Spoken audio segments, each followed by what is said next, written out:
بسم الله الرحمن الرحيم. قال الله تبارك وتعالى في القرآن المجيد والفرقان الحميد: يا أيها الذين آمنوا كتب عليكم الصيام كما كتب على الذين من قبلكم لعلكم تتقون. صدق الله العظيم.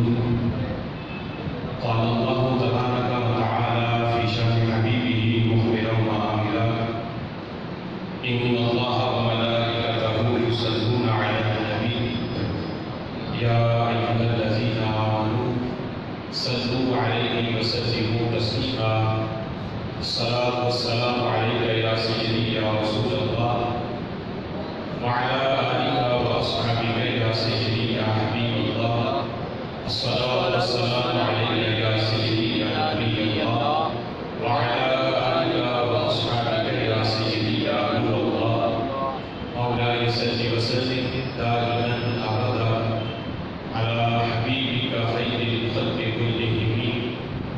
هو الحبيب الذي ترجى شفاعته لكل حول من الأحوال المقتحم، منزه عن شريك في معاصيه فجوهر الحسن فيه غير منقسم. محمد ذكره روح لأنفسنا، محمد شكره فرد على الأمم. محمد تاج حسن الله كاتبة، محمد صادق الأقوال والكلم. يا رب صل وسلم دائما أبدا على حبيبك خير الخلق كلهم. اللہ وحدہ لا شریک کی حمد و ثنا اور حضور سرور کائنات مفخر موجودات زینت بزم کائنات باعث تخلیق کائنات دستگیر جہان غم مسار زمان حامی بے کسان سید سروران قائد المرسلین خاتم النبیین احمد مصطفیٰ جناب محمد مصطفیٰ صلی اللہ تعالی علیہ وبارک وسلم کے دربار ناز میں ہدیہ درود و سلام عرض کرنے کے بعد نہایت ہی معزز محتشم حضرات و سامعین، اللہ تعالیٰ کے فضل اور توفیق سے ماہ رمضان المبارک کے پہلے جمعۃ المبارک کے اس اجتماع میں ہم سب کو شرکت کی سعادت حاصل ہو رہی ہے۔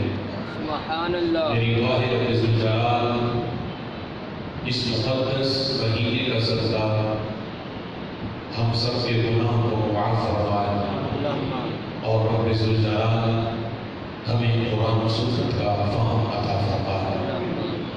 رب ذوالجلال کا ہم پہ یہ کروڑوں احسان ہے کہ اس نے ہمیں زندگی میں ایک بار پھر رمضان المبارک کے اندر بندگی اور اس مہینے کی عظمتیں اور برکتیں سمیٹنے کی توفیق عطا فرمائی ہے۔ یقیناً رمضان المبارک کا یہ بابرکت مہینہ یہ رب ذوالجلال کا اپنے محبوب صلی اللہ تعالیٰ علیہ وسلم کی امت پر بہت بڑا انعام ہے۔ حضرت علی رضی اللہ تعالیٰ عنہ کا یہ فرمان ہے کہ اگر رب ذوالجلال نے اپنے محبوب کی امت کو بخشنا نہ ہوتا تو اللہ انہیں رمضان کا مہینہ عطا نہ فرماتا۔ رب ذوالجلال نے یہ بخشش کے بہانے والا ہے، وہ ویسے بھی بخش دے تو وہ قادر ہے، وہ کسی کے حکم کا محتاج نہیں، لیکن خلق کائنات جل جلالہ کی یہ عادت کریمہ ہے کہ اس نے یہ اسباب بنائے کہ میرے محبوب کے غلام، میرے محبوب کی امت اس ماہ مبارک کے اندر اپنے گناہوں سے غائب ہو کر میری بندگی کرے، میری خاطر بھوک اور پیاس کو برداشت کرے، میری خاطر مشقت اٹھائے، یہ تھوڑی مشقت اٹھائیں کے بدلے میں انہیں کئی گنا اس کا اجر و ثواب عطا فرماؤں گا۔ ہر چیز کے حسن کا اندازہ اس چیز کے اثرات سے لگایا جاتا ہے۔ روزے کے اندر کتنا حسن ہے، روزے کے اندر کتنی عظمتیں ہیں، کتنی برکتیں ہیں، اس کا اندازہ بھی روزے کے جو اثرات ہیں ان سے ہمیں پتہ چلے گا۔ روزے کے کچھ اثرات روحانی ہیں جو ہمیں نظر نہیں آتے تھے۔ روحانیات کا تعلق دل سے ہے، لیکن روزے کے کچھ اثرات ظاہری بھی ہیں کہ جو ہمیں بھی محسوس ہوتے ہیں، ہمیں نظر آتے ہیں۔ تو روزے کے اندر اللہ نے کتنا حسن رکھا، اس کا اندازہ روزے کا ایک اثر ہے کہ جو بھوک کی وجہ سے روزے دار کے منہ سے جو بو آتی ہے، جو مہک آتی ہے، اللہ نے اس مہک کے اندر بھی اتنا کمال رکھا ہے، اتنا کمال کستوری کے اندر نہیں جتنا روزے دار کے منہ سے آنے والی اللہ نے خوشبو میں رکھا ہے۔ سبحان اللہ۔ بخاری شریف کے اندر یہ حدیث موجود ہے، رسول اکرم صلی اللہ علیہ وسلم کا فرمان۔ آپ دیکھو روزے دار کے منہ سے جو مہک آتی ہے بھوک کی وجہ سے، یہ روزے کا اثر ہے۔ اب اس اثر کے اندر اللہ نے کتنا حسن رکھا، جب اس کا پتہ چلے گا تو پھر روزے کی عظمتیں ہمارے سامنے ظاہر ہوگی۔ میرے محبوب علیہ الصلوۃ والسلام ارشاد فرماتے ہیں والذی نفسی بیدہ لخلوف فم الصائم اطیب عند اللہ من ریح المسک۔ میرے محبوب نے قسم اٹھا کے اس بات کو بیان کیا، فرماتے ہیں مجھے قسم ہے اس ذات کی جس کے قبضہ قدرت میں میری جان ہے، فرمایا لخلوف فم الصائم، روزے دار کے منہ سے آنے والی جو مہک ہے، روزے دار کے منہ سے آنے والی جو خوشبو ہے، اطیب عند اللہ من ریح المسک، رب ذوالجلال کے نزدیک وہ کستوری سے بھی زیادہ خوشبو والی ہے کہ رب ذوالجلال کے ہاں کستوری کے اندر وہ خوشبو نہیں جو روزے دار کے منہ سے آنے والی اللہ نے خوشبو میں رکھا ہے۔ مسلم اور نسائی کے الفاظ یہ ہیں، میرے محبوب فرماتے ہیں اطیب عند اللہ یوم القیامہ، کہ یہ جو روزے دار کے منہ سے آنے والی جو خوشبو کا ذکر ہے تو یہ دنیا میں نہیں، قیامت کے دن اللہ کے نزدیک یہ خوشبو کستوری سے بھی زیادہ یہ شان والی ہوگی، کستوری سے بھی زیادہ یہ خوشبو والی ہوگی۔ اب اس حدیث پاک کے اندر جو لفظ ہیں ان میں کمال اتنا ہے، میرے محبوب فرماتے ہیں لخلوف فم الصائم، خلوف اس مہک کو کہتے ہیں جو بھوک کی وجہ سے ہلکی سی بھوک بندے کے میدا خالی ہونے کی وجہ سے اس کے منہ سے آتی ہے، اگرچہ پاس بیٹھا بندہ اس سے اچھا نہ سمجھے، اس سے وہ نفرت کرے، لیکن رب کے ہاں اس مہک کا کمال اتنا ہے، میرے آقا فرماتے ہیں اللہ کستوری سے بھی اتنا پیار نہیں کرتا جتنا اس خوشبو سے پیار کرتا ہے۔ سبحان اللہ۔ اور یہاں جو لفظ بولے کہ کستوری سے بھی زیادہ خوشبو والی، یعنی روزے دار کے منہ سے آنے والی بو کستوری سے بھی زیادہ خوشبو والی ہے۔ اب یہ سوچنا یہ انسانی حواس کا خاصہ ہے، انسان کا خاصہ ہے کہ وہ سوچتا ہے، سوچنے کے لیے جسم ہونا چاہیے، رب ذوالجلال سوچنے سے پاک ہے، اس لیے کہ اللہ جسم سے پاک ہے۔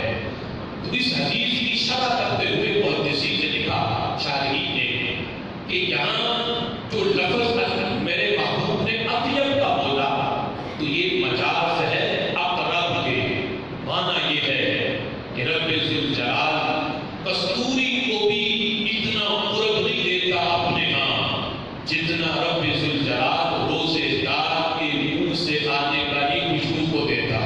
سبحان اللہ. اس خوشبو کی وجہ سے اطیب بمانا اقرب کے ہے. اب معنی یہ ہوا کہ کستوری کا بھی رب کے ہاں وہ مقام اور مرتبہ نہیں، وہ درجہ نہیں، کستوری کو بھی وہ قرب حاصل نہیں جو رب ذوالجلال روزے کی وجہ سے روزے دار کو عطا فرماتا ہے اور اس کے روح سے آنے والی خوشبو کو عطا فرماتا ہے. اب دیکھو یہاں اس حقیقت کو بھی سامنے رکھا جا رہا ہے کہ رسول اکرم صلی اللہ علیہ وسلم نے جو لفظ بولے تھے وہ یہ ہے کہ روزے دار کے منہ سے آنے والی خوشبو اطیب، یہ زیادہ خوشبو والی ہے کستوری سے بھی رب کے ہاں. اطیب کی اس میں تفصیل ہے. یہ بھی فرمایا کہ روزے دار کے منہ سے آنے والی خوشبو کستوری کے برابر ہے. اگر معاملہ برابری کا ہوتا پھر بھی بڑی فضیلت تھی، لیکن یہاں فرمایا کستوری کا درجہ نیچے ہے. روزے دار کے منہ سے آنے والی خوشبو کا درجہ کستوری سے بھی اونچا ہے. اطیب کا لفظ ہے.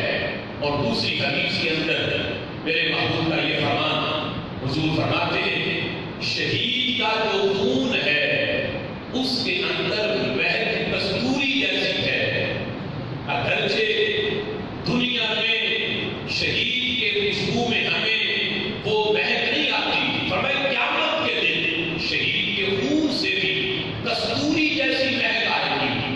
یہ نہیں فرمایا کستوری سے بھی زیادہ آئے گی، بلکہ فرمایا کستوری جیسی آئے گی شہید کے خون سے مہک. اور یہاں فرمایا روزے دار کے منہ سے آنے والی خوشبو کستوری سے بھی اطیب ہے، کستوری سے بھی بڑھ کر ہے.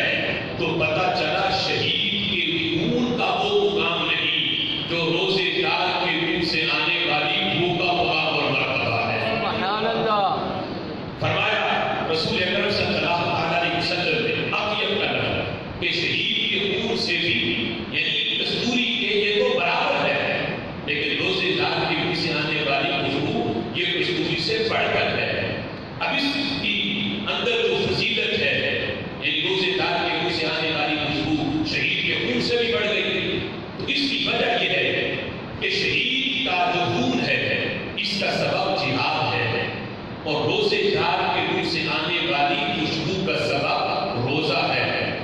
اب جتنا فرق جہاد اور روزے میں ہے اتنا دونوں کے اثرات میں بھی ہے. جہاد یہ ارکان اسلام میں سے نہیں، روزہ ارکان اسلام میں سے ہے. جہاد فرض کفایہ ہے اور روزہ کی فرض عین ہے. اس وجہ سے روزے کا مقام مرتبہ چونکہ زیادہ ہے، اسی وجہ سے جو روزے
جنت کے اندر جا کے جو نعمتیں ملتی ہیں وہ الگ ہے. یہ میدان محشر کا معاملہ، حشر کا میدان لگا ہے. ابھی لوگوں کا حساب و کتاب بھی نہیں شروع ہوا، لیکن رب ذوالجلال میدان محشر سے جو روزے دار کی ضیافت کرے گا، ان کی میزبانی کرے گا، اللہ ان کے لیے دسترخوان بچھائے گا. اور دسترخوان سونے کے، یہ لفظ ہے حدیث کے، عام سونا نہیں، جنتی سونے کے دسترخوان ان کے لیے بچھائے جائیں گے. جنتی کھانے ان کے اوپر رکھے جائیں گے. اللہ فرمائے گا کلو، اے میری خاطر بھوک اور پیاس کو برداشت کرنے والوں، یہ دسترخوان آج میں نے تمہارے لیے سجائے ہیں. کلو کھاؤ سے، اس لیے کہ تم نے میری خاطر بھوکے رہے. واشربو، یہ جنتی نہروں کے پانی پڑے ہیں دسترخوان پہ، یہ پانی پیو، اس لیے کہ تم نے میری خاطر پیاس کو برداشت کیا. کلو واشربو، کھاؤ بھی پیو بھی، یہ سب کچھ میں نے تمہارے لیے سجایا ہے. اور آگے جو لفظ ہے حدیث کے وہ بڑے محبت والے ہیں. میرے محبوب فرماتے ہیں، اللہ فرمائے گا روزے دارو، ان لوگوں کو چھوڑو، یہ بقیہ لوگوں کو ان کے ہاتھ میں چھوڑو. یہ پریشان ہے، نڈال ہے، پتہ نہیں کیا بنے گا ہمارا. تم ان کو چھوڑو، آؤ تم آرام سے بیٹھو، آرام کرو. تو یہ لفظ ہے حدیث کے، ان کو ان کے ہاتھ میں چھوڑو، تم آرام کرو، اس لیے کہ یہ دنیا میں آرام کرتے رہے اور تم نے آرام کو ترک کر کے میری خاطر مشقتیں اٹھائیں. رمضان میں رات کو قیام کیا، تراویح پڑھی، نیند قربان کی. تم نے میری خاطر نیند چھوڑی، میری خاطر آرام چھوڑا. مسجد میں آج نمازیں پڑھی،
اس سے کوئی یہ نہ سمجھے کہ ہم مریض پہ بھی لاگو کر رہے ہیں کہ وہ روزہ رکھے. یہ چھوٹ تو اللہ نے دی ہے مریض کو کہ جو واقعی مریض ہو شرعی اصولوں کے مطابق تو اسے چھوٹ ہے کہ وہ روزہ نہ رکھے.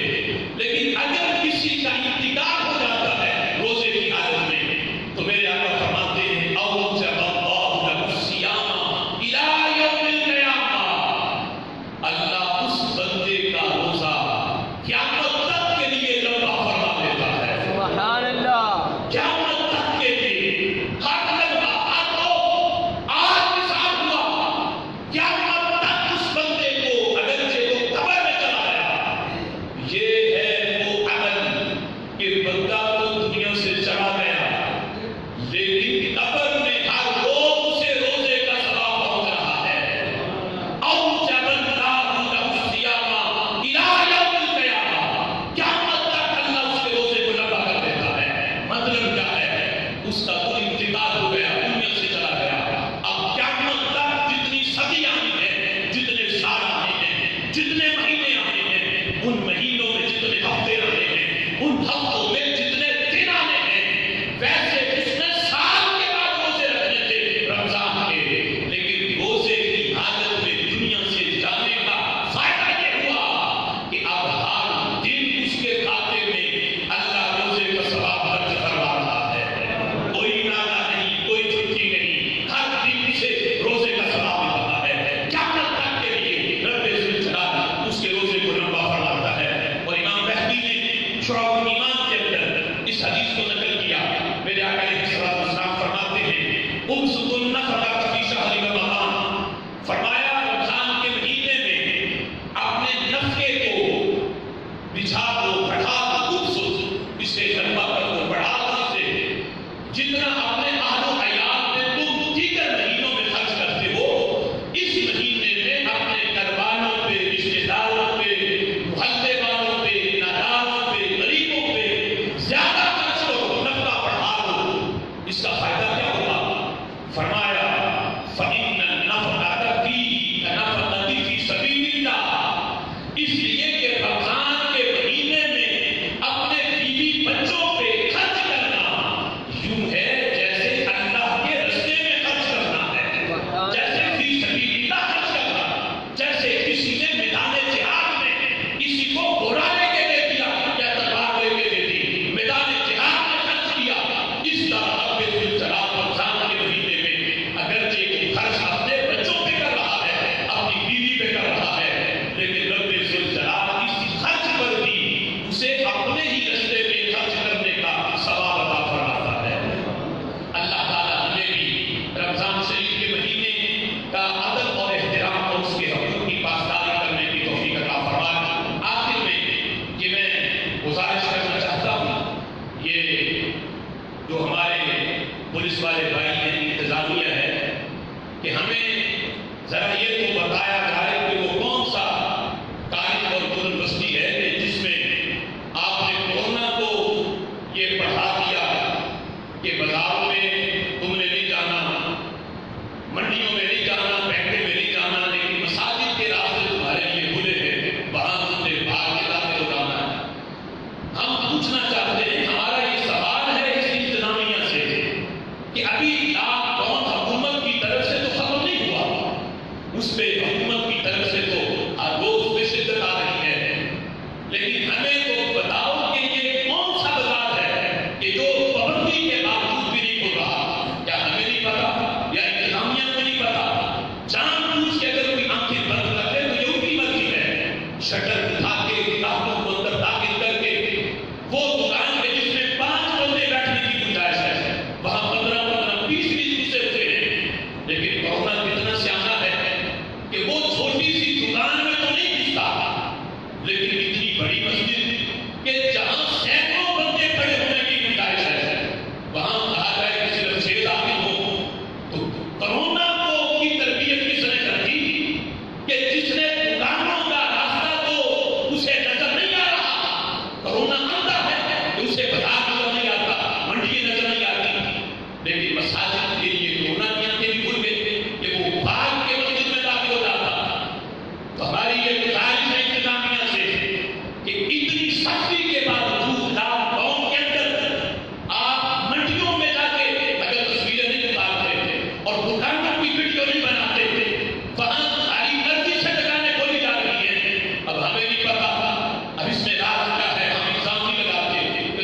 لہٰذا